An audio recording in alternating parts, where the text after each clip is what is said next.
فی زمانہ نظام حکومت کے معاملات عورت کے ہاتھ میں تھما دیے گئے ہیں۔ کہیں پر ناظمیت وہ عورتوں کے پاس ہے، کہیں پر صوبائی لیول میں معاملات عورتوں کے ہاتھوں میں، کہیں پہ MLA عورت ہے تو کہیں پر خواتین کو ملک کا حکمران بنانے کے لیے، پرائم منسٹر بنانے کے لیے وہ تیاری جاری اور ساری ہے۔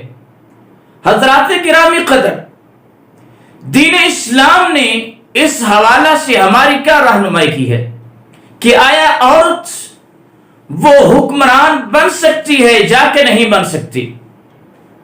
قرآن مجید میں اللہ جل شانہ نے ارشاد فرمایا الرجال قوامون علی النساء، کہ مردوں کو عورتوں پر فوقیت ہے، وہ مضبوط ہیں عورتوں کے حوالہ سے، عورتوں کی بنسبت۔ مفسر قرآن عبداللہ بن عباس رضی اللہ تعالی عنہ، آپ نے اس آیت کریمہ کی تفسیر ان الفاظ میں بیان کی ہے، الرجال امراء علیہن، کہ مرد وہ عورتوں کے امیر ہیں، یعنی معاملات نظامت اگر سونپے جائیں گے وہ عورتوں کو نہیں بلکہ مردوں کو سونپے جائیں گے۔ اور قرآن مجید میں اللہ تبارک و تعالیٰ نے نبی مکرم علیہ السلام کی ازواج کو مخاطب کر کے ارشاد فرمایا وَقَرْنَ فِي بُيُوتِكُنَّ، اے میرے محبوب پیغمبر کی بیویوں اپنے گھروں میں ٹھہری رہو۔ یاد رکھیں ظاہری طور پر یہ خطاب پیغمبر کی بیویوں کو ہے، لیکن عمومی طور پر مراد اس کے اندر وہ تمام کی تمام عورتیں شامل ہیں جو اسلام کا نام لینے والی ہیں۔ کیا پیغمبر کی بیوی کو حکم ہے وہ گھر میں ٹھہری رہے تو دوسری عورتیں وہ باہر نکلے؟ نہیں، تمام کے تمام عورتیں ان کے رہنے کی اصل جگہ، اصل مقام وہ گھر ہے، وہ چار دیواری ہے۔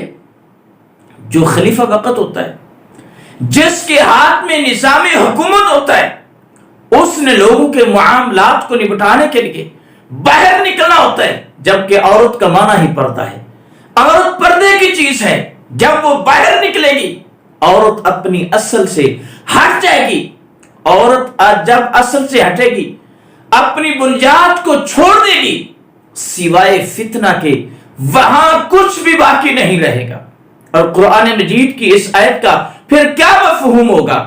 وَلِلرِّجَالِ عَلَيْهِنَّ دَرَجَةٌ، مردوں کو عورتوں پر ایک درجہ حاصل ہے، امتیاز ہے۔ جب نظام حکومت عورتوں کے ہاتھ میں آ جائے گا، بتلائیے مرد عورت کے ماتحت ہوں گے، مرد کو وہ امتیاز کیسے حاصل ہوگا؟ مرد کی یہ فوقیت، مرد کا یہ امتیاز، مرد کا یہ درجہ وہ ختم ہو کے رہ جائے گا۔ نبی مکرم علیہ السلام کو بتلایا گیا، آپ کو جب پتا چلا نا کہ اہل فارس نے ایک عورت کو اپنا حکمران بنا لیا ہے، تو رسالت مآب علیہ السلام نے فرمایا نہیں یفلح قوما ولو امرهم امرأة، وہ قوم، وہ لوگ کبھی بھی کامیاب نہیں ہو سکتے جنہوں نے اپنے معاملات ایک عورت کے ہاتھ میں دے دیے ہیں، اپنا حکمران ایک عورت کو چن لیا ہے۔ بلکہ ایک دوسرے مقام پر ارشاد فرمایا کہ جب تمہارے حکمران اچھے لوگ ہوں اور تمہارے مالدار لوگ اللہ تبارک و تعالیٰ کے راستے میں خرچ کرنے والے ہوں اور تمہارے معاملات باہمی مشاورت سے حل کیے جائیں، فرمایا اس وقت زندہ رہنا وہ تمہارے لیے بہتر ہے۔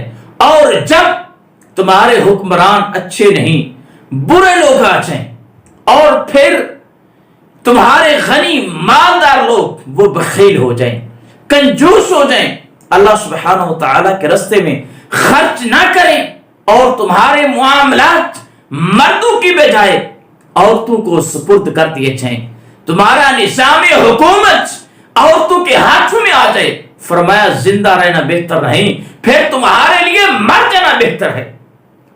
آقا علیہ السلام کا یہ فرمان ہے ہلاکت الرجال اذا اطاعت النساء، جب مرد اپنے معاملات نظامت کو عورت کے ہاتھ میں دے کے اس کے پیچھے چلیں، اس کی اقتدا کریں، اس کی پیروی کریں، آپ نے فرمایا سمجھ لینا کہ میری امت کے مرد وہ ہلاک ہو گئے ہیں، میری امت کے مرد ہلاک ہو گئے ہیں۔ لوگوں سے خیر ختم ہو جاتی ہے کب؟ جب معاملات نظامت، جب حکمرانی مردوں کی بجائے عورتوں کے ہاتھ میں آ جائے۔ آپ علیہ السلام نے فرمایا لا تزال الرجال بخیر ما لم یطیع النساء، مردوں میں خیر اسی وقت رہے گی، ایک معاشرہ خیر پر، نیکی پر تب ہی باقی رہ سکتا ہے، کب؟ جب عورتوں کے پاس حکمرانی نہ ہو، حکمرانی مردوں کے پاس ہو، جب عورتوں کے پاس چلی جائے گی خیر ختم ہو جائے گی۔